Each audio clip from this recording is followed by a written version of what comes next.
বাশার সুলতান নিজের চুল দাড়িতে হাত বুলিয়ে বলল, সেদিন না কল্প লাগালাম, হেরে এজন কল্পটা কি উঠে গেছে? শাক দিয়ে কি আর মাছ ঢাকা যায় বাবা? যায় না তো। তেমনই তোমার পাকা চুলও ঢাকা যাবে না। ফেক মানুষ কোথাকার। তো কি করবো? পাকা চুলদারি নিয়ে চলাফেরা করবো? লোকজনের সময় লোকে আমাকে বুড়ো ভাববে। রেগে বলল বাশার সুলতান। এজওয়ান বাঁকা চোখে তাকিয়ে বলল, তো তুমি কোথাকার কোন যুবক যে লোকে তোমাকে হ্যান্ডসাম হিরো ভাববে? আয়নার সামনে দাঁড়িয়ে দেখো বয়স কত তোমার। এক পা তো কবরে চলে যাওয়ার দিকে, আর এক পা আমার ঘাড়ে দিয়ে বসে আছো। বাশার সুলতান ছেলের এহেন কথায় রেগে গেল। সুলেমানের দিকে তাকিয়ে বলল, দেখেছিস তোর ভাই আমার সাথে কিভাবে কথা বলে? আমি ওর সে সুন্দর হ্যান্ডসাম বলে আমাকে হিংসা করছে। এজওয়ান হো হো করে হেসে ফেলল। সিরিয়াসলি আমি করব তোমাকে হিংসা বাবা? তা কি নিয়ে হিংসা করবো? তোমার পাকা চুলদারি নিয়ে? Nice jokes. তোমার চেয়ে বেশি হ্যান্ডসাম ড্যাশিং আমি এজওয়ান, বরং তুমি আমাকে হিংসা করো। তুমি জেলাস আমাকে নিয়ে, আমার ইয়াংনেস নিয়ে। ছি বাবা ছি, নিজের ছেলেকে তুমি হিংসা করো বুড়ো বয়সে। তোমার চেয়ে চাচা বেশি ইয়াং, সে বলল তাও মানত, সে বললে তাও মানাত। দেখ এজন, একদম বুড়ো বলবি না আমাকে, বলে রাখলাম। বুড়োকে বুড়ো বলবো না তো কি বলবো? খারাপ হয়ে যাবে কিন্তু, বলে রাখলাম। সুলেমান বিরক্ত হলো ভাই আর চাচার এহেন কথায় ধমক দিয়ে বলল, আর থামো তো, কি বাচ্চাদের মতো ঝগড়া করছো বলো তো? আর চাচা, নিজেকে খোকা বাবা বাদ দাও, আর এই যন্ত্রে চাচাকে কেমন বাদ দে। বাশার সুলতানের চোখে মুখে রাগ স্পষ্ট হলো। সুলেমানি নিয়ে বিনিয়ে এজওয়ানকে সমর্থন করে ইনডাইরেক্টলি বুঝালো বাশার সুলতান বুড়ো। শোনো চাচা, যে কথা বলা, গরুগুলোকে ঠিকমতো পৌঁছে দেবে ঈদের আগে। যা এটা বাচ্চালো সেটা পেয়েছো? বাশার সুলতান ছোট্ট করে বলল, গুড। ওনাদের 16টা গরু দরকার ছিল, এখন যেহেতু 16টা আছে খামারে, তাহলে খাইয়ে দিয়ে মোটা তাজা করে পাঠিয়ে দাও ঈদের আগে। ওনারা তো হাটে নেবে গরুগুলোকে। আচ্ছা, আর তোর কাছে থাক্কা। সুলেমান অদ্ভুত এক দৃষ্টি তাক করলো চাচার দিকে। ওইটা আমার গরু, এখনো বাচ্চা, বড় হোক ওটাকে আমি কোরবানি দেবো। চোখ তুলে তাকাবে না এই গরুর দিকে, এটা সুলতান বিলে থাকবে। এতে কি ও বাড়িতে থাকবি? আমি একা না, তোমরাও থাকবে। এজওয়ান উঠতে উঠতে বলল, আমি যেতে পারবো না ভাই, গ্রাম টামের পরিবেশ বোরিং লাগে। বাশার সুলতান রেগে বলল, তো তুই কি ঢাকায় থাকবি এর উপর বাসায় বাস ঢোকানোর জন্য? এজওয়ান নাক সিটকিয়ে বলল, ছি, ভাষার কি অধপতন তোমার। তোমার বাবা কি তোমার স্কুল কলেজে পড়ায়নি নাকি? ছেলের সাথে এভাবে কেউ কথা বলে? ওরে আমার সোনা চান্দু, ফিতুলার ঘুঘু, জান বাচ্চাটা, আসো তোমাকে কোলে নিয়ে ঘুরি। এজওয়ান যেতে যেতে বলল, দরকার নেই, বলে তো নিতেই পারবো না, উল্টে ফেলে দিয়ে আমার কোমর ভেঙে দেব। যাচ্ছিসটা কোথায়? দেখি কোথায় যাওয়া যায়, আসছি। বাসা ফিরলে আবার ঝগড়া হবে। এজওয়ান চলে গেল। বাড়ি থেকে বের হয়ে বাহাদুরকে কল দিয়ে আসতে বলল। বাহাদুর এজওয়ানের হুকুম পেয়ে চলে আসলো। বাহাদুর গাড়ি নিয়ে সোলেমানদের বাড়ির সামনে আসে। এজওয়ান গাড়িতে উঠে বসলো। বাহাদুর জিজ্ঞাসা করলো, কোথায় যাবি? কোথাও না, তাহলে ডাকলি কেন? ঘুরতে। কোথায় ঘুরবি? জানি না। কোন বাল জানিস তাহলে? বেয়াদব, অশ্লীল বেড়া। গাড়ি চালা, সোজা যেতে থাকবি শুধু। সীমানা নাই? না, সীমাহীন। বাহাদুর গাড়ি চালানো শুরু করলো। শাহবাগ দিয়ে এসে কলাবাগানে আসতে জ্যামে আটকে পড়লো গাড়ি। এজওয়ান বিরক্ত হলো। আকস্মিক গাড়ির জানালা দিয়ে বাহিরে তাকাতে দেখতে পেল মাহিকে। ভ্রু কুচকে আসলো তার। মাহি একা না, মাহির একটা ছেলের বাইকে বসে আছে জ্যামে উল্টো পথে। কে এই ছেলে? একদম জড়িয়ে ধরে আছে। খুব ঘনিষ্ঠ কেউ? ছেলেটা দেখতে শুনতে তো যথেষ্ট হ্যান্ডসাম। এজওয়ান নিজের ফোনটা দিয়ে ওদের একটা ছবি তুলে নিল। জ্যাম ছাড়তেই মাহিদের বাইক চলে গেল। এজওয়ান বাহাদুরের দিকে ছবিটা দিয়ে বলল, চিনিস এই লোকটাকে? বাহাদুর দেখলো জুম করে ছবিটা। হ্যাঁ চিনি তো। কে এই লোক? CID officer Safwan Mirza. সিআইডিও নেই? বেশ নাম ডাক্তার। ওর সাথে নূরজানের কি সম্পর্ক? সেটা বলতে পারবো না। খোঁজ নিয়ে জানা তো। আচ্ছা জানাবনি। এজওয়ান বেশ চিন্তায় পড়ে গেল। সামনের দিকে তাকাতেই দেখলো জ্যাম ছেড়ে গেছে। বাহাদুর গাড়ি স্টার্ট দিল। এজওয়ান ফোনটা পকেটে ভরতে গিয়ে দেখলো ফোনে একটা নোটিফিকেশন এসেছে। নাম্বারটা অস্ট্রেলিয়ার, খুবই পরিচিত। বাংলাদেশে আসার পর আজই আসলো প্রথম মেসেজ। মেসেজে লেখা আছে। মেসেজটা পড়ার সাথে সাথে একটা ছবি আসলো, কিন্তু সেই মুহূর্তে ফোনের ডাটা শেষ হয়ে যাওয়ায় ছবিটার দেখা হলো না। এজওয়ান বাহাদুরকে জিজ্ঞাসা করলো, তোর ফোনে ডাটা আছে? না, কেন? যেহেতু নেই তাহলে বলে মুখ ব্যথা করে লাভ, ভালো লাগছে না, বাসায় দিয়ে আয়। সাফওয়ান মাহিকে নিয়ে তার অ্যাপার্টমেন্টে চলে আসলো। এখানে মাহি একাই থাকে, যখন দরকার হয় তখন বোনের কাছে, তো কখনো বাড়িতে চলে যায়। অ্যাপার্টমেন্টের গেটের সামনে বাইক থামাতে মাহি বাইক থেকে নেমে পড়লো, সাফওয়ানের দিকে তাকালো। দীর্ঘ 4 বছরের সম্পর্ক তাদের, ছেলেটা এত ভালো, এত কেয়ারিং, যা বলার বাহিরে। সাফওয়ান বাইক থেকে নেমে মাহির কাছে আসলো, দুহাত মুঠোয় নিয়ে বলল, সাবধানে থাকবি মাহি, কোনো সমস্যা হলে আমায় জানাবি, আর পরিশেষে ভালোবাসি তোমায়। মাহি স্মিত হাসলো, সাফওয়ানের গালে হাত রেখে বলল। ফিরে ফোন দিয়ে জানাবো ম্যাডাম। মাহি হাসলো, তারপর সাফওয়ানকে জড়িয়ে ধরলো। সাফওয়ানও মাহির চুলের ভাঁজে হাত রেখে বলল। আমাদের এবার বিয়েটা করে নেওয়া উচিত মাহি। মাহি কিছুটা চুপ হয়ে গেল বিয়ের কথা শুনে। মাহির রেসপন্স না পেয়ে সাফওয়ান ফের বলল। কি হলো, শুনেছো কি বললাম? তোমার কি মতামত? সাফওয়ান মাহির কপালে চুমু খেলো, তারপর বলল। বাসায় যাও তাহলে। মাহি একবার সাফওয়ানের দিকে তাকে অ্যাপার্টমেন্টে চলে আসলো। এসে মাহি আগে ফ্রেশ হয়ে নিল, তারপর ব্যালকনিতে বসে ল্যাপটপটা খুলতেই নোটিফিকেশন আসলো। মাহি দেখলো ইমেলে অনেকগুলো নোটিফিকেশন এসে জমা হয়েছে। সেগুলোর ভেতর কয়েকটা দেখে একটায় চোখ আটকে গেল। সেখানে বড় বড় করে লেখা আছে, সাবধানে থাকবেন, বিপদ আপনার চারপাশে কিলবিল করছে, সো বি কেয়ারফুল। ইমেল আইডিটা অচেনা, আজই প্রথম এই লেখা পাঠানো হয়েছে। মাহি কিছুক্ষণ চুপ থেকে ল্যাপটপটা পাশে রেখে উঠে দাঁড়িয়ে কাউকে ফোন দিল। এজওয়ান বিকেলের দিকে বাড়ি ফিরে সোজা নিজের রুমে গেল, কারোর সাথে কোনো কথা বলেনি। এজওয়ান রুমে ঢুকে দরজা আটকে দিয়েছে। সোলেমান আর ইব্রাহিম রাস্তা দিয়ে হাঁটছে আর দোকানগুলোতে জিজ্ঞাসা করছে কোনো অসুবিধা হচ্ছে নাকি, কেউ চাঁদা চাইতে আসছে নাকি। একজন বিচার দিল ছাত্রলীগের কিছু ছেলে পেলে এসে চাঁদা নিয়ে যায় আর ভয়ভীতি দেখায়, যদি বিচার দেয় তাহলে নাকি জানে মেরে ফেলবে। সোলেমান কথাটা শুনে রাগে চোখ মুখ লাল হয়ে গেল। নাম জানেন সে কে?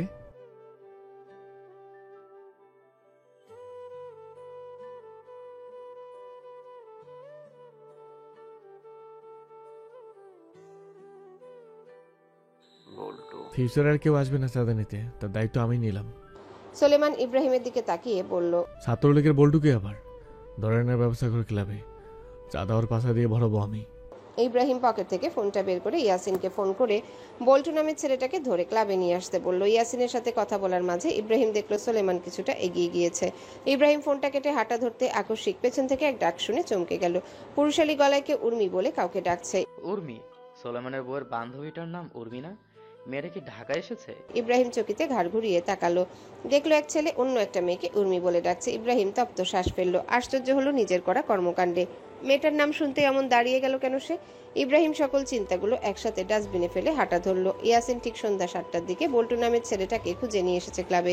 চেয়ারে বাঁধা হয়েছে। সোলেমান এসে আগে রুমে ঢুকলো। মোটাসোটা খাটো একটা ছেলে। সোলেমান চেয়ারে বসে আগে ছেলেটার গালে চড় দিয়ে বলল। চাঁদা কেন তুলেছিলি? বল্টু নামের লোকটা ভয়ে কেঁদে দিয়ে বলল। ভাই মাফ করে দেন, আর হবে না। কতদিন ধরে চাঁদা তুলস? 3 মাস। আর আমি আর জানতে পারলাম? শালা মারবো ওখানে, তোর লাশ পড়বে গিয়ে কবরে। খাটো মানুষের শয়তানের বুদ্ধি, এমনি বলো না লোকে। 3 মাসে কত টাকা নিয়েছিস? 70,000। 70,000কে 3 ডাবল কর, কত হয়? 2,10,000। এই টাকাগুলো কালকের মধ্যে এই লোকটাকে দিয়ে দিবি। ভাই এত টাকা কই পাবো? জানের দাম বড় নাকি এই টাকার দাম বড়? বল্টু ভয়ে ঢোক গিলে বলল। আমি দিয়ে দেবো ভাই টাকাগুলো, দয়া করে আমারে ছাড়িয়ে দেন। ইয়াসিন, ওর ছেড়ে দে, আর ওর সাথে গিয়ে টাকাগুলো নিয়ে আয়। ওই দুস্থ লোককে দিয়ে দিবি, ওরা কর্ম করে খায়। আর তোরা মাদার চোদ সারাদিন ভাতা ম্যাগিরি করে সাধারণ মানুষের টাকা লুটিপুটি করিস। এবারের মতো লাস্ট ওয়ার্নিং দিলাম, দ্বিতীয়বার নজর বা খবরে আসবি তো সোজা মেরে মাটিতে চাপা দিয়ে দেবো বলে রাখলাম। তোর লাশ তো দূরে থাক, তোর অস্তিত্বটা খুঁজে পাওয়া যাবে না পৃথিবীতে। ইয়াসিন বল্টুর হাত পায়ের বাঁধন খুলে নিয়ে গেল। রাত 12টার দিকে রুম থেকে বের হলো এজওয়ান, আর বের হয়ে সোজা বাবার রুমে ঢুকলো। বাসা সুলতান ফোনে কারোর সাথে কথা বলছিলেন। ছেলেকে নিজের রুমে দেখে ফোনটা কেটে বলল। কিছু বলবি? হ্যাঁ। কি বল? তরিকুলের মাইটারে চিনো? কোন তরিকুল? ধানমন্ডির। ওর তো একটা মেয়ে আছে জানি, শাকলের বউ। ও হ্যাঁ মনে পড়েছে, ওর তো একটা মেয়ে আছে জানি, শাকলের বউ। আমি ওর কথা বলি নাই, নূরজাহানের কথা বলছি। কে নূরজাহান? তারিকুলের মেয়ে মেয়ে। আমার জানার মতে তো ওর এক মেয়ে এক ছেলে, আর ছেলেটা দ্বিতীয় ঘরের। না, ওর 2 মেয়ে 1 ছেলে, আর এই বেড়ায় 2 বিয়ে করছিল। হ্যাঁ। প্রথম বউ কোথায়? শুনেছি মারা গেছে, তারপরেই তো দ্বিতীয় বিয়ে করেছে। 2 বিয়ে করুক আর 3 বিয়ে করুক, ওর বাপের বিয়ে নিয়ে আমার কোনো মাথা ব্যথা নেই। আমার এই নূরজাহানরে লাগবে, ওর বাপের সাথে কথা বলো। মাথা ঠিক আছে তোর? আচ্ছা ঠিক আছে। তাহলে এসব আবল তাবল বলছিস কেন? আবল তাবল বকিনি, আমি বলেছি ওই মায়ের আমার লাগবে, মানে লাগবে, ব্যাস। আর কোনো কথা না। ভাইজানের সাথে কথা বলো, বলো প্রস্তাব নিয়ে যেতে। যদি না পারো তোমরা প্রস্তাব নিয়ে যেতে, তাহলে বলতে পারো, আমি নিজেই নিয়ে যাব প্রস্তাব। হঠাৎ বিয়ে করার ভূত উঠলো কেন মাথায়? কি হয়েছে? আমি বড় হয়েছি, আমার বউ লাগবে। তোমার বাপ হিসেবে কর্তব্য ছেলের বিয়ে দেওয়া, যারা করে না। রুচি বদলেছে, এত কথা বলো না, মেজাজ খারাপ আছে। কালকে ভিতরে ওই তারিখ উঠলে যেন এই বাড়ির বাসায় ঘরে দেখি। ওই মায়ের বিয়ে একমাত্র আমার সাথেই হবে। যদি রাজি না হয়? কথাটা বলে এজওয়ান চলে গেল। রাত 1টার দিকে বাড়ি ফিরে সোলেমান চাচাকে বসার ঘরে এখনো জেগে থাকতে দেখে জিজ্ঞাসা করলো, এখনো এখানে যে ঘুমোনি কেন? তোর ভাই তো আমার ঘুম কেড়ে নিয়েছে সুলেমান। আবার কি করলো? বিয়ে করতে চাইছে। তো দাও বিয়ে করিয়ে। কারে করতে চায় জানিস? তরিকুলের মাইয়ারে। তাতে সমস্যা কি? পরক্ষণে সোলেমান ফের বলল, ওর মেয়ে না বিবাহিত? বিবাহিত মেয়ে বিয়ে করতে চায়াস? তরিকুলের আরেক মেয়ে আছে যেটা আমরা জানি না, ওটারে কই যেন দেখছে, আর আজ বলেছে ওই মেরে ও বিয়ে করতে চায়। কথা বলে দেখো, আমি আসছি এখন, ভীষণ টায়ার্ড। ইব্রাহিম বাসায় ফিরে দেখলো ইমন বসে আছে সোফায়। আগের তুলনায় এখন সুস্থ অনেকটা। ইব্রাহিম সামনে সোফায় বসে বলল, কেমন আছো এখন? জি ভাইয়া, ভালো আছি। খেয়েছো? হ্যাঁ। পরিবারের সবাই ভালো আছে? হ্যাঁ, সবাই ভালো আছে। গত 30 তারিখে আমার বোনের রেজাল্ট বের হয়েছে। কিসের? এসএসসি। ও, রেজাল্ট কি? জি 4.92। রেজাল্ট তো ভালোই। হই আর কি। তোমার বোনকে শুভেচ্ছা জানিও। তা কলেজে পড়াবে? জি ইচ্ছা আছে বোনকে পড়াশোনা করানোর, অনেক দূর। গুড। কোনো হেল্প লাগলে আমায় জানাবে, লজ্জা পাবে না। ইমন বিনিময়ে কিছু বলল না। তার কারো কাছে সাহায্য চাইতে নিজেকে ছোট লাগে, সেজন্যই তো ঢাকায় এসে না খেয়ে থেকেছিল। তারপরেও কারো কাছে সাহায্য চায়নি। মেহেরিন নিজের রুমে পড়ার টেবিলে বসে আছে। বাহিরে চাঁদের আলো, সামনেই নীলরঙা ডায়েরি আর চায়ের কাপ। কিছু একটা লিখেছে আছে। এ বাড়ির আসার পর থেকে রুমাইসা আফিয়া সুলতান নিয়ম করে রোজ দুবার ফোন দিয়ে কথা বলে। মেহেরিনের দাদা শ্বশুর মেহেরিনের চাকে খুব মিস করছে। সোলেমান বলে ফোন করে জানিয়ে দিয়েছে মেহেরিনকে কলেজে ভর্তি করানোর কথা। মহাদেবপুরের সবচেয়ে ভালো কলেজে ভর্তি করানো হবে। মেহেরিন চুপচাপ শুনেছে সে কথা। কথা চলে তো রুমাইসা বলে ফেলেছিল সোলেমান নাকি সেদিন মেহেরিনকে তালাক দিতে এই বাড়িতে এসেছিল। কথাটা শোনার পরে মেহেরিনের শরীর বেয়ে এক অজানা ব্যথা প্রবাহিত হয়। তার স্বামী তাকে তালাক দিতে এসেছিল, কিন্তু কেন? আর এসেছিল যখন, তাহলে বলল না কেন সে কথা? সোলেমানের সাথে কি সংসার করা হবে না মেহেরিনের এ জন্মে? তাকে যে মনের অন্তঃস্থলে খুব বাজেভাবে জায়গা দিয়ে ফেলেছে মেহেরিন। মেহেরিন তো পড়াশোনা করার পাশাপাশি সংসারও করতে চায় তার এমপি সাহেবের সাথে। সব মেয়েরই তো স্বপ্ন থাকে একটা সংসার হবে, একটা কাছের মানুষ থাকবে যার কাছে নির্দ্বিধায় মনের অব্যক্ত কথাগুলো বলতে পারবে। দিন শেষে বুকে মাথা রাখলে শান্তি মিলবে। মেহেরিন তো সেসব মেয়ে ব্যতীত নয়। মেহেরিন সর্বদা এই দোয়া করে, আল্লাহকে মেহেরিনের এই দোয়া পূরণ করবে না? মেহেরিনের বুক ভার হয়ে আসে। নাম্বারটাও নেই তার যে ফোন দিয়ে জিজ্ঞাসা করবে। এই জন্য কি সে বারবার বলেছিল সংসার করবে না? সংসার তো জোর করে করা যায় না। মেহেরিন চেয়ার ছেড়ে উঠে জানালার কাছে এসে জানালার শিক ধরে মাথা ঠেকিয়ে বেলি ফুলের গাছের দিকে তাকিয়ে রইল। রাতটা তার এভাবেই কেটে গেল জানালার সামনে দাঁড়িয়ে থেকে। অস্ট্রেলিয়ার শহর কিংস ক্রস, সিডনি, যা 1960 থেকে 1980-র দশকে ছিল মাদক মাফিয়া, পতিতাবৃত্তি এবং অন্যান্য গোয়েন্দা কার্যক্রমের হাব। রাতে এই শহর এলাকা রঙিন আলোয় ঝলমল করলেও আর তার অন্ধকার গলির ভিতর জমেছিল অপরাধ ও গোপন ষড়যন্ত্রের জাল। কিংস ক্রস ছিল এক ধরনের রেড লাইট ডিস্ট্রিক্ট, যেখানে বিভিন্ন গ্যাংস্টাররা তাদের রাজত্ব প্রতিষ্ঠা করত। আইন প্রয়োগকারী সংস্থাগুলো প্রায় তাদের হাত থেকে শিকড় ছাড়া কঠিন মনে হতো, আর সাধারণ মানুষের চোখ থেকে এইসব ঘটনার ভুবন আড়ালেই থাকতো। কিংস ক্রসের এই দুনিয়া নিয়ে বহু চলচ্চিত্র, উপন্যাস ও থ্রিলার লেখা রয়েছে। তবে বর্তমানে এই জায়গাটি অনেকটাই পরিচ্ছন্ন হয়ে গেছে। পুলিশের নজরদারির ফলে মাদক বিক্রেতারা প্রায় দূরত্বে সরে গেছে। তবে বর্তমানে সময়ের জন্য নারী পাচার, আন্তর্জাতিক মাফিয়া ও গোপন অপরাধের গল্প আঁকা হয় ডারউইনে। ডারউইন অস্ট্রেলিয়ার উত্তরে অবস্থিত, যা দক্ষিণ পূর্ব এশিয়ার দেশগুলোর খুব কাছাকাছি। এই ভৌগোলিক অবস্থান এই শহরকে একটি গুরুত্বপূর্ণ আন্তর্জাতিক গেটওয়ে হিসেবে গড়ে তোলে। পাচারকারীরা প্রায়শই পথ ধরে মেয়েদের লুকিয়ে এনে নানানভাবে শোষণ করে। ডারউইনের আশেপাশে এলাকা তুলনামূলকভাবে কম জনবসতিপূর্ণ এবং রিমোট, ফলে এখানে গোপনে অপরাধ কর্মকাণ্ড পরিচালনা করা সহজ। পরিত্যক্ত গুদাম ও অন্ধকার বনের মাঝে অবস্থিত এই এলাকায় মহিলাদের পাচার করে রাখা হয়। ডারউইনের অপরাধ প্রবণতা কিংস ক্রসের চেয়েও বেশি সংহত, কারণ তাদের প্রতিকূল আছে প্রকৃতি। ডারমেনের গভীর জঙ্গলে দোতলা এক পরিত্যক্ত বাড়ি। সেই দোতলার এক বন্ধ ঘরে আবদ্ধ হয়ে আছে কয়েকজন নারী, হাত পা বাঁধা, চোখে মুখে কাপড় দিয়ে বাঁধা। এর মধ্যে ব্ল্যাক জিন্স জ্যাকেট পরে এক আগন্তুক আসলো এই বাড়িতে। আশেপাশে থাকা লোকজন মাথা নিচু করে কুর্নিশ জানালো। আগন্তুক তাদের দিকে তাকিয়ে সামনের দিকের একটা কক্ষে চলে গেল। কক্ষে যেতে এক লোক, যার শরীর ব্ল্যাক পোশাক, উনি এগিয়ে এসে সে আগন্তুকের সামনে দাঁড়িয়ে বলল। আগন্তুক হাত উঁচু করে তাকে থামিয়ে দিল, মুখ থেকে মাস্ক সরিয়ে বলল, তাকে নিয়ে আমাদের ভাবতে হবে না। সে মনস্টার, সে সব হ্যান্ডেল করার ক্ষমতা রাখে। এখন আসতে পারো। লোকটা চলে গেল। বাহিরে এসে অন্য সব কর্মীদের দিকে তাকালো। এই এক নাম মনস্টার, তাকে কেউ দেখেনি আজ অব্দি, ইভেন হেয়াল নিজেও না। হেয়াল এই কাজের সাথে জড়িত আজ 12 বছর ধরে। মনস্টারের ছায়াটাও দেখা হয়নি। আচ্ছা, কক্ষে থাকা উনি কি জানেন এই মনস্টারটাকে? হেয়াল শুনেছে মনস্টার দেশে নেই, বাংলাদেশে গিয়েছে। বাংলাদেশে কি তার? হেয়াল আর ভাবতে পারলো না, চলে গেল। রাত হলে মেয়েগুলোকে অন্য জায়গায় পাঠাতে হবে। সুলতান ভিলা থেকে কিছুটা দূরে সুলতানদের নিজস্ব ফার্ম হাউস। এই ফার্ম হাউসে গরু পালা হয়। বাসা সুলতান ফার্মে ঢুকলো।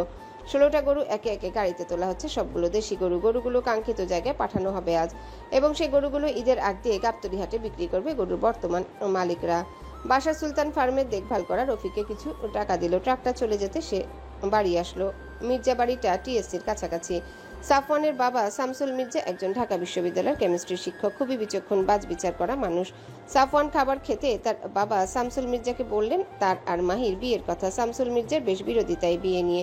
এই মাহি নামের মেয়েটা যে কিনা দেশে বিদেশে ঘুরে লাপাত্তা হয়ে যায় কদিন পর পর, এমন এক মেয়েকে সে ছেলের বউ বানাবে? কখনোই না। এই মেয়ের বাবাকে সেটাও তো আজ অব্দি জানে না শামসুল মির্জা। বংশ পরিচয় কি? সাফওয়ান বাবাকে চুপ দেখে ফের বলল, কিছু বলছি বাবা, শুনছো কথা? শুনলাম। তুমি আমাকে বিয়ের কথা কেন জানাচ্ছ? তুমি আমার বাবা, তোমাকে জানাবো না তো কাকে জানাবো? তুমি তো আমার গার্ডিয়ান। আমার পছন্দ না মাহিকে, সাফওয়ান। ও মেয়ের বাপকে আজ পর্যন্ত দেখলাম না। 4 বছরে মাত্র দেখেছি 2 বার, আর বাকিগুলো দিন তার খোঁজ খবর পাওয়া যায় না। সে কি এমন করে যে নেটওয়ার্কে তাকে পাওয়া যায় না? বাবা, মাহে একজন ট্রাভেলার। ও নানা জায়গায় যায়, অফবিট লোকেশন, পাহাড়, ট্রেল, ট্রাইবার এরিয়া, এমনকি গভীর জঙ্গলে। অনেক সময় ও নেটওয়ার্কবিহীন জায়গায় থাকে দিনের পর দিন। আর ওর বাবাকে সেটা আমি জানি। কে সে? তরিকুল চৌধুরী, চৌধুরী গ্রুপ অফ ইন্ডাস্ট্রির মালিক। মাহি যারই মেয়ে হোক, সাফওয়ান এমন মেয়েকে আমি আমার ছেলের বউ বানাবো না। বিয়ের পরও এ মেয়ে হুটহাট করে যেখানে সেখানে চলে যাবে। দেখ সাফওয়ান, মাহিকে আমার সুবিধার মনে হয় না। কি শুরু করলে বাবা? বিয়েটা করব আমি, সংসার করব আমি। আমার সমস্যা না থাকলে তুমি কেন আপত্তি করছো এতে? মাহি দেশ বিদেশ কেন, পুরো দুনিয়া ঘুরতে চাইলে ঘুরবে। I have no problem. তাহলে আমাকে কেন জানাচ্ছিস বিয়ের কথা? বিয়ের কথা নিজেরাই করে ফেল গিয়ে। ভালোবাসা ভালো, কিন্তু অন্ধ ভালোবাসা ভালো না। শামসুল মির্জা বেশ রুষ্ট হয়ে চলে গেলেন। সাফওয়ান তপ্ত শ্বাস ফেললেন। শামসুল মির্জার ঘরোয়া মেয়ে পছন্দ, যে পুতুলের মতো নরম ভদ্রভাবে স্বামীর সংসার করবে, কিন্তু মাহি তো সেরকমটা না। আর এতেই তার বিরোধিতা। সাফওয়ান খাবারটা খেয়ে চলে গেল অফিসে। দুপুরের দিকে তরিকুল চৌধুরী আসলেন সুলতান ভিলায়। লোক পাঠিয়েছেন বাসার সুলতান এখন বসার ঘরে বসে আছে। সামনেই আছে বসা বাসার সুলতান। এজওয়ান নিজের রুমে ফোনে কথা বলছে বাহাদুরের সাথে। বাহাদুর ফোনের ওপাশ থেকে বলছে, শাপওয়ানের সাথে নূরজাহানের 4 বছরের সম্পর্ক।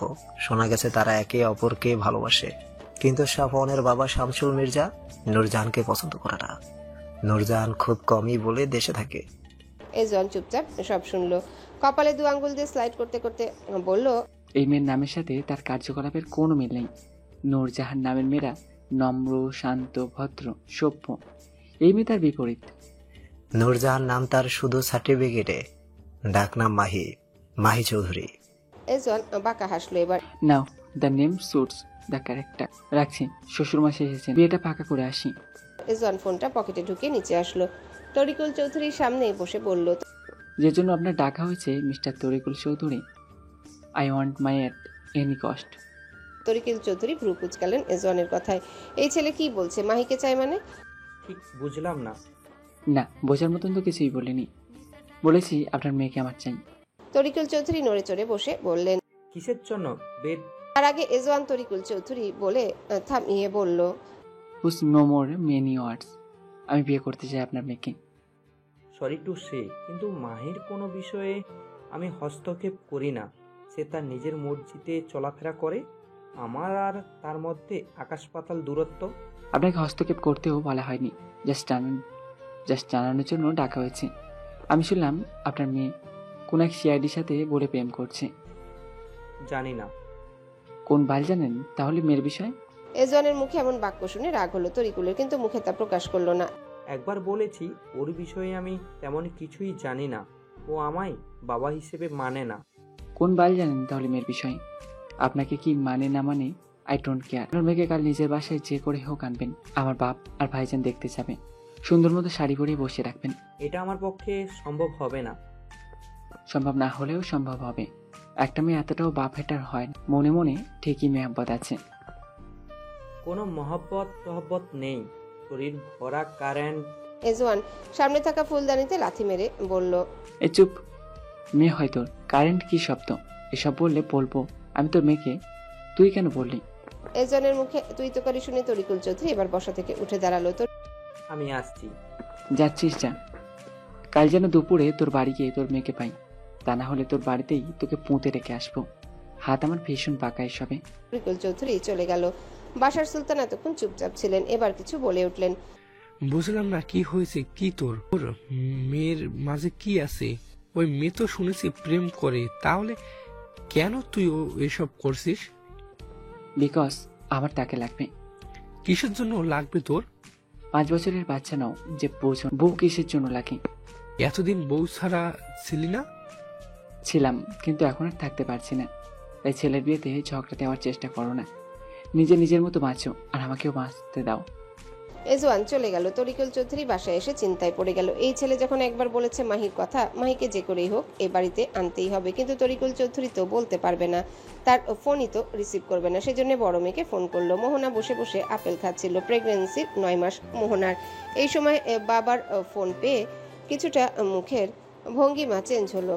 ফোন রিসিভ করবে কি করবে না এই নিয়ে দোটানায় ভুগলো। প্রথমে ফোনটা কেটে গেল, দ্বিতীয় কল আসতে ফোন রিসিভ করলো মোহনা। ফোনটা কানে নিতেই রুক্ষ গলায় বলল, কিসের জন্য ফোন দিয়েছেন?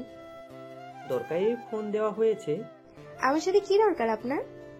কাল একবার মাহিরকে নিয়ে আসতে পারবি এ বাসায়? কেন? দরকার আছে, না করিস না। সরি, যেতে পারবো না, রাখছি। শোন, তোর মায়ের বিষয় নিয়ে কিছু আলোচনা ছিল। করে বাবা নামক পিশাচের মুখে মায়ের বিষয় নিয়ে কথা শুনে অনেকটাই অবাক হলো। কিসের আলোচনা? আসলেই তো বলতে পারবো, ফোনে বলা যাবে না এত কথা। কখন আসতে হবে? দুপুরের আগে চলে আসিস মাহিকে নিয়ে। চেষ্টা করব, রাখছি। মোহনা ফোনটা কেটে মাহিকে ফোন করলো। মাহি রুমে শুয়েছিল। অসময়ে বোনের ফোন পেয়ে ফোনটা রিসিভ করে জিজ্ঞাসা করলো, সব ঠিক আছে তো আপু? ও বাড়ি থেকে উনি ফোন করেছিল। উনি বলতে কে মাহিতা বেশ ভালো করেই জানে। কি বললো? কালো বাড়িতে যেতে বললো। কিন্তু কেন? মায়ের ব্যাপারে কিছু কথা বলতে চাই। ভ্রু কুচকে আসলো মাহির। মায়ের ব্যাপারে কি বলবে? কি বলবে? বলেনি এখনো। কাল যেতে বলেছে দুপুরের দিকে ও বাড়ি, তোকে আর আমাকে। তোর এই অবস্থায় যাওয়ার দরকার নেই, আমি যাব। চাই না আমি। না বলেছি আপু, না জানি মায়ের কথা বলে কি করতে চাইছে। তোর কোনো রিস্ক আমি নিতে চাই না, রাখছি। মাহি ফোন কেটে দিল। সোলেমানের কাছে খবর এসেছে আগামী 12 জুলাই চট্টগ্রামের বাকলিয়া থানায় কালামিয়ার বাজারে মহানগর এক সমাবেশ হচ্ছে ছাত্রলীগের।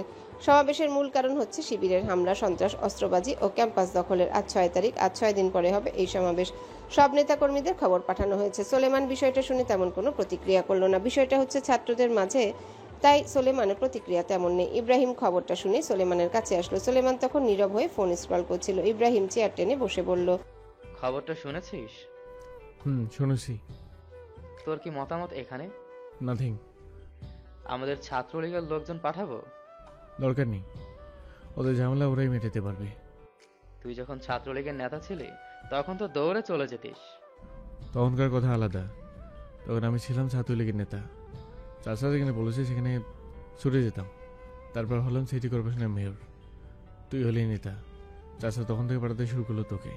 এখন আমি এমপি, তুই মেয়র, চাচা না। চাচার মতো আমি আমাদের দলের লোকজনকে বিপদে ফেলতে চাই না। ওরা বলছে বাঁচবে আমাদের জন্য, আর মরলে মরবে আমাদের জন্য, অন্য কোনো এলাকার জন্য নয়। হোক না কেন সেটা একই দল। বুঝলাম, শিবিরে একটু বেশি বাড়াবাড়ি করছে না? সোলেমান কথার প্রেক্ষিতে স্মিত হাসলো। শোনো, আমি লিগ হলো কুকুরা মাংস, আর ওরা হচ্ছে খেপা কুত্তা। কুকুরের সামনে মাংস থাকলে যেখানে ক্ষুদার তাড়নায় কুত্তারা কামড়াকামড়ি করে, তেমনি ওরা এত বছর ক্ষমতাহীন থাকা এখন পাগলা কুত্তার মতো আচরণ করছে। এটাই স্বাভাবিক। পাগলা কুত্তার চেয়ে পাগল আমরাও তো কম নয়। শোনো, রাজনীতির কেউ ধরে তুলসী পাতা না। রাজনীতি একটা পাশা খেলা।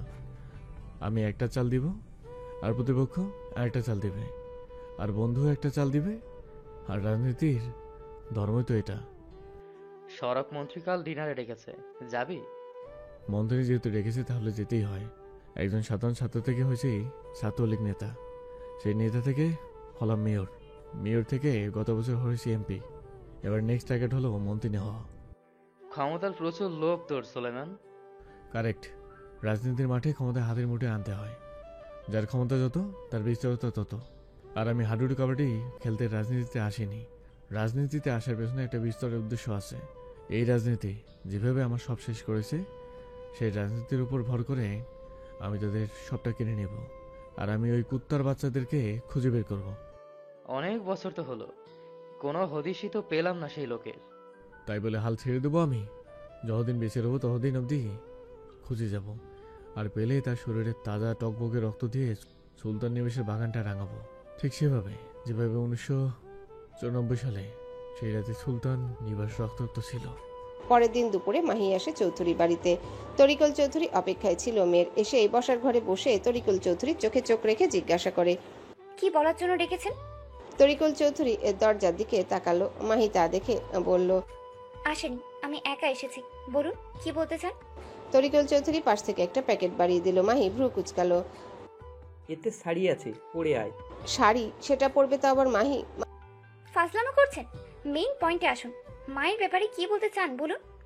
আগে পরে আয় তো, তারপর বলছি। মাহি প্যাকেটটা ছুঁড়ে ফেলে দিল ফ্লোরে। এক কথা কানে একবার যায় না, নাকি কানে ময়লা জমে গেছে? কোনটা? আই থিঙ্ক ময়লাটাই জমে আছে তোমার বাবার। পেছনের দরজা দিয়ে ঢুকতে ঢুকতে কথাটা বলল এজওয়ান। মাহি আকস্মিক এমন কণ্ঠ শুনে পেছনে তাকিয়ে দেখলো এজওয়ান আর তার বাবাকে। এজওয়ান সোজা হেঁটে মাহির সামনে সোফায় বসলো। আপনি? এজওয়ান পকেট থেকে গান বের করে পাশে রাখলো। হ্যাঁ আমি। কি চাই এখানে? কেন এসেছেন? এজওয়ান তরিকুল চৌধুরীর দিকে তাকিয়ে বলল, বলেননি আপনি আপনার মেয়েকে? ওকে, কোনো ব্যাপার না, আমি বলে দিচ্ছি, তোমার সাথে আমার আজ বিয়ে পাকা হবে। মাহি তড়িৎ মুড়ে উঠে দাঁড়ালো। হোয়াট? আশ্চর্য হবার কিছু নেই, বসো। বাবা কথা বলো। বাশা সুলতান কিছু কথা বলার জন্য মুখ খুলতে চাইলে মাহি থামিয়ে দিয়ে বলে, মাথার স্ক্রু কি সব ঢিলে হয়ে গেছে? আমি বিয়ে করব আপনাকে, মরে গেলেও না।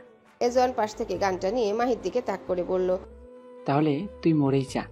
কথাটা বলেই গানটা মাহির থেকে সরে গিয়ে তরিকুল চৌধুরীর দিকে চলে গেল। তরিকুল লাফিয়ে বসা থেকে উঠে দাঁড়ালো। কি করছো কি? ঠিক কাজ করছি, তোর মেয়েকে রাজি করা, তা না হলে তোর মরণ নিশ্চিত। মাহি রাজি হয়ে যা, তা না হলে কি? তোর বাপকে সোজা উপরে পাঠিয়ে দেবো। মাহি বাঁকা হাসলো। আচমকা এজওয়ানের থেকে গানটা কেড়ে নিয়ে বলল, এই শুভ কাজ আপনার করতে হবে না, আমি মেরে দিচ্ছি। এমনিতেও ওনাকে মারার শখ আমার অনেক বছর ধরে, আপনার মাধ্যমেই না হয় পূরণ করলাম। আকস্মিক কেমন হয় এজওয়ানও বুঝতে পারেনি। তরিকুল চৌধুরী মৃত্যুর একেবারে সামনে দাঁড়িয়ে আছে। এই এজওয়ানের জন্য না তার প্রাণটাই চলে যায় আজ মেয়ের হাতে। নিজের বাপকে মারতে চাস? কিসের বাপ? কেমন বাপ? আপনি বাপ হওয়ার যোগ্যতা রাখেন? পশুর চেয়েও নিকৃষ্ট আপনি। আপনাকে বাঁচিয়ে লস ছাড়া কারোরই লাভ নেই, তাই শেষই করে দেই বড়। কথাটা শেষ করে মাহি গানটা একটু সাইডে ঘুরালো। এজওয়ান এখনো ভাবলেশীন হয়ে দাঁড়িয়ে। এজওয়ান ভাবছে মাহি নিজের বাপকে মারবে না, কিন্তু এজওয়ানের সকল চিন্তা ভাবনাকে জাস্তুরি মেরে উড়িয়ে দিয়ে গুলিটা মাহি করেই বসলো। গুলিটা গিয়ে সোজা তরিকুলের ডান হাতে গিয়ে লাগলো। এজওয়ান চমকালো। তরিকুল চৌধুরী ডান হাত চেপে ধরে বসে পড়লো। হাত দিয়ে রক্ত বেরোচ্ছে। বাশা সুলতান এগিয়ে গেলেন, তরিকুলকে ধরলেন। মাহি গানটা এজওয়ানের দিকে ছুড়ে দিল। এজওয়ান ধরে ফেললো গানটা। মাহি একবার তরিকুলের দিকে তাকিয়ে ফের এজওয়ানের দিকে তাকিয়ে বলল, আপনি কি ভেবেছেন একে নিয়ে ব্ল্যাকমেল করে আমায় বিয়ে করবেন? হাউ লেম চিন্তা ভাবনা। আমাকে চিনতে আপনার পুরো জনম লেগে যাবে, তারপরও আমাকে চিনতে পারবেন না। আপনার চিন্তা ভাবনার ধরা ছোঁয়া বাইরে আমি, আর আমাকে পাওয়ার স্বপ্ন স্বপ্নই থেকে যাবে। বাজি ধরছিস? ধরলাম বাজি। ওকে, চ্যালেঞ্জ করলাম, আগামী 1 সপ্তাহের ভেতর আমি এজওয়ান তোকে বিয়ে করব। পারলে তুই আটকে দেখাস। I accept this. মাহি তার ছেলের চাহনি নিক্ষেপ করলো। এজওয়ান এগিয়ে এসে মাহির চুলের মুঠো ধরে। মাহি কিছু বোঝার আগে মাহির ঠোঁট নিজের ঠোঁটে ডুবিয়ে দিল। গুনে গুনে 30 সেকেন্ড পর এজওয়ান ছেড়ে দিল। বাশার সুলতান পারছে না নিজেকে কিছু একটা করতে, এমন ছেলে জন্ম দেওয়ার কারণে। একজন রক্ত দেহ নিয়ে পড়ে আছে ফ্লোরে, আর তার ছেলে তার বয়স্ক লোকদের সামনে চুম্মাচুম্মি করছে। মাহি ছাড়া পেতে রাগে থরথর করে কাঁপতে লাগলো। এই প্রথম কোনো পুরুষের ঠোঁটের ছোঁয়া পেল তার ঠোঁট। 4 বছরের সম্পর্কে সাফওয়ানি পারেনি ছুতে, আর এই ছেলের এত বড় স্পর্ধা দেখালো। মাহি হাত উঁচু করে চর মানার উদ্যত হলে এজওয়ান হাতটা মুচড়ে ধরে মাহিকে পেছন দিকে ফিরিয়ে কাঁধে থুতনি রেখে ফিসফিস করে বলল, সিট মেরে কলঙ্কিত করে দিলাম তোকে, বুঝিয়ে দিলাম তুই কেবলই আমার। তোকে পেতে যা যা করা লাগবে আমি এজওয়ান সব করব। তোকে আমার পায়ের কাছে এনে ফেলবো, প্রমিস। যা এখন 1 সপ্তাহ যত পারিস মুক্ত হয়ে উড়ে নে। 1 সপ্তাহ পর তোকে খাঁচায় বন্দি করে রাখবো, যেভাবে বন্দি করে রাখি পোষা প্রাণীকে। কথাটা শেষ করে মাহিকে দূরে সরিয়ে দিল এজওয়ান। মাহিকে খাঁচায় বন্দি করা এত সহজ না মিস্টার এজওয়ান সুলতান। আপনাকে আমি দেখে নেব, রাস্তায় নিয়ে দাঁড় করাবো। Just wait and watch. Mahi একবার সবার পানে তাকিয়ে চলে গেল। বাশার সুলতান বললেন, তরিকুলকে হসপিটালে নিতে হবে, রক্ত বের হচ্ছে। এজওয়ান বিরক্ত হয়ে বলল, মরে তো আর যাচ্ছে না, ডক্টরকে টেক্সট করে দিয়েছি, চলে আসবে। এখন চলো তুমি। এজওয়ান চলে গেল। বাশার সুলতান তরিকুল চৌধুরীকে সোফায় বসিয়ে চলে আসলো। বেচারা তরিকুল চৌধুরী রেকর্ড করে বসলো মেয়ের হাতে গুলি খেয়ে। বাশার সুলতান গাড়িতে এসে বসেই এজওয়ানের দিকে রাগী দৃষ্টি নিক্ষেপ করে বলল, এই তো রুসের নমুনা। এমন এক বেয়াদব মেয়েকে বিয়ে করতে চাচ্ছিস যার সাথে তোর সাথে নেওয়ের সম্পর্ক? এজওয়ান গাড়িটা স্টার্ট দিয়ে বলল, সম্পর্ক যেমনই হোক আমার ওকেই চাই, আর বিয়েটাও ওকেই করতে চাই। একদম না, এমন মেয়ে সুলতান পরিবারের বউ হতে পারে না। কে আটকাবে? তুমি আটকে দেখাও পারলে। বিয়ের মতন একটা জিনিস এভাবে জোর করে হয় না জওয়ান। কি হয় আর কি হয় না এসব জ্ঞান তোমার থেকে শুনতে চাইছি না। আমার বিয়েতে তোমাদের কাউকে লাগবে না, জাস্ট দূরে থাকো। ওই মেয়েকে আমি এজওয়ান আমার ঘরের ঘরণী করে রাখবো। সুলতান পরিবারের বউ হবে, আমার হালি সন্তানের মা হবে। বাশার সুলতান মুখ ফিরিয়ে নিল। ঠিক এই কারণেই বাশার সুলতান ছেলের উপর বিরক্ত হয়। কোনো কথা তো শুনেই না, হটকারিতে একটা সিদ্ধান্ত নেয় আর সেটা করে বসে। বিকেলে মেহেরিনকে নিতে আসে আমিরুল সুলতান আর রুমাইসা। শ্বশুরকে দেখে মেহেরিন সালাম দেয়। আমিরুল সুলতান সালামে জবাব দিয়ে বলে, এই কয়দিন তোমার হাতের চা ভীষণ মিস করছি মা। মেহেরিন তৎক্ষণাৎই শ্বশুরের জন্য চা বানিয়ে আনে। তৃপ্তি নিয়ে চাটা খায় আমিরুল সুলতান। মোতালেব ভুইয়ার থেকে অনুমতি নিয়ে পুত্রবধূকে নিয়ে রওনা হয় সুলতান ভিলায়। রাতের দিকে সুলতান ভিলায় আবির্ভাব হয় ইন্সপেক্টর হাবিবের। হাবিব সুলতান ভিলায় ঢুকে এজওয়ানের নাম ধরে চিৎকার করতে থাকে। হাবিবের ডাক শুনে সোলেমান, বাশার সুলতান, এজওয়ান তিনজনই নেমে আসে। হাবিব এজওয়ানকে দেখা মাত্র এগিয়ে এসে জ্যাকেটের কলার ধরে বলল, চল। সোলেমান আকস্মিক এমনটা দেখে ভ্রু কুঁচকাল। চলো মানে? তার ভাইয়ের নামে অভিযোগ আছে। কিসের অভিযোগ? মানহানির মামলা। এজওয়ান জিজ্ঞাসা করলো, কে করেছে? মাহি চৌধুরী। এজওয়ান ঠিক ভেবেছিল। চলুন তাহলে। বাশা সুলতান ছেলের হাতে টেনে ধরলো। চলুন মানে? মাথা ঠিক আছে তোর? ঠিক আছে, আর ভাইজান চিন্তা করো না, আমি বেরিয়ে আসবো কালই। হাবিব এজওয়ানকে নিয়ে বাড়ি থেকে বের হলো। বাড়ির বাহিরে সাংবাদিক দাঁড়িয়ে নিউজ করছে। এমপি নওয়াজ সুলেমান সুলতানের চাচাতো ভাই এজওয়ান সুলতানের নামে মানহানির মামলা উঠেছে এবং তাকে এই মুহূর্তে ইন্সপেক্টর হাবিব শেখ তুলে নিয়ে যাচ্ছে। কেউ কেউ এগিয়ে আসছে এজওয়ানের দিকে, জিজ্ঞাসা করছে ঘটনাটা কি সত্যি নাকি। এজওয়ান প্রতি উত্তরে বলেছে, আগামীকাল কথাটা প্রমাণ পাবেন কে সত্য বলছে আর কে মিথ্যা বলছে। সুলতান পরিবারের ছেলেরা এমন কাজ করতে পারে না, আপনারা জানেন সেটা, আর এটা একটা চক্রান্ত। সোলেমান উপর থেকে সব দেখলো। সাংবাদিকদের মুখ বন্ধ করা কোনো মতেই যাবে না। দাঁত চেপে বলল, কি করছে এটা? তরিকুলের মেয়ে। কি হয়েছিল সেখানে? বাশার সুলতান সবটা খুলে বললেন। সোলেমান সব শুনে চলে গেল। হাবিব এজওয়ানকে গাড়িতে তুললো, তারপর পকেট থেকে ফোনটা বের করে কাউকে মেসেজ দিয়ে জানালো ডান। তুই চলে আসিস। মাহি নিজের অ্যাপার্টমেন্টে টিভিতে নিউজটা দেখে খুশিতে আত্মহারা হচ্ছে। এই সুলতান পরিবারকে সে একদম নিঃশেষ করে দিবে, এ তো কেবল শুরু মাত্র। আগে আগে দেখো হোতা হে কিয়া। এজওয়ানকে নিয়ে আসা হয়েছে থানায়। একটা গোপন অন্ধকার কক্ষে রাখা হলো এজওয়ানকে। থানায় আনার পর থেকে এই কক্ষে বসিয়ে রাখা হয়েছে। হাবিব কাউকে ফোন করে আসতে বলল। মিনিট 10 পর একজন আসলো। আবছা আলোয় দেখতে পেল কেউ একজন দরজা খুলে এগিয়ে আসছে। চেহারা স্পষ্ট না, কিন্তু শারীরিক গঠন দেখে ঠিক চিনে ফেললো এজওয়ান তাকে। লোকটা এগিয়ে আসলো, মুখটা এবার স্পষ্ট হলো। এজওয়ান বাঁকা হেসে বলল, আপনারই অপেক্ষায় আমি ছিলাম, সাফওয়ান মির্জা। সাফওয়ান চেয়ার টেনে বসলো। রাগে তার শরীর এখনো কামড়াচ্ছে। মাহি বলেছে এজওয়ান আজ তার সাথে কি করেছে। ইচ্ছা করছে এই ছেলেকে এখানে পুঁতে ফেলতে। নিজেকে শান্ত করার চেষ্টা করলো, কিন্তু পারছে না। সাফওয়ান বারবার ফুস করে উঠছে নিঃশ্বাস। এজওয়ান তা দেখে পাশে থাকা হাবিবকে বলল, আপনার বন্ধুকে একটা ঠান্ডা খাইয়ে ঠান্ডা করুন। এত রাগ উত্তেজনা তার স্বাস্থ্যের জন্য ভালো নয়। সাফওয়ান টেবিলে শব্দ করে হাত রাখলো। আপনার সাহস কি করে হয় মাহিকে ছোঁয়ার? সাহস লাগে না আমার। আপনাকে ইচ্ছে করছে জাস্ট মেরে ফেলতে। কোনো জনমই তো তা করতে পারবেন না। আমার ক্ষমতা সম্পর্কে আপনার ধারণা নেই। এজওয়ান এবার শব্দ করে হাসলো। সেম হ্যাঁ, আপনারও কোনো ধারণা নেই আমার ক্ষমতা সম্পর্কে। জাস্ট তুড়ি মেরে আপনাকে উড়িয়ে দেওয়ার ক্ষমতা রাখি আমার প্যান্টের পকেটে।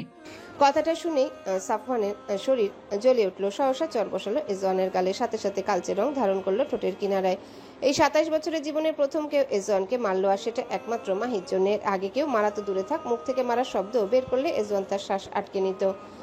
আর সেই এজওয়ান আজ চুপ। সাফওয়ান পাশ থেকে লাঠিটা তুলে নিয়ে এতক্ষণ জমিয়ে রাখা সব রাগ ক্ষোভ উগড়ে দিল।